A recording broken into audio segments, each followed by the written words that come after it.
פעם הייתה לי מרפאה בתל אביב, במכבי, והבן שלי מאוד אהב את זה, שאלו אותו איפה אבא עובד. הוא היה אומר, מכבי תל אביב.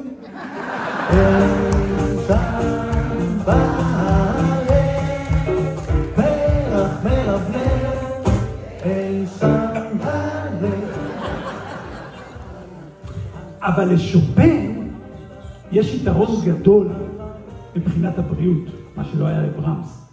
שופן עכשיו נמצא בזוגיות, אישה פמיניסטית, אחת כזאת שאוהבת את הגבר שלה כמו את החיסון, חי מוחלש.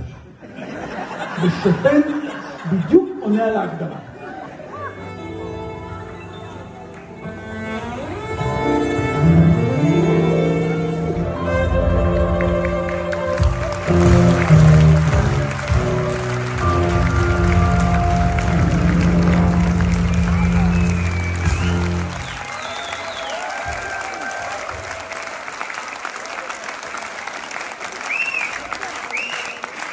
Thank you.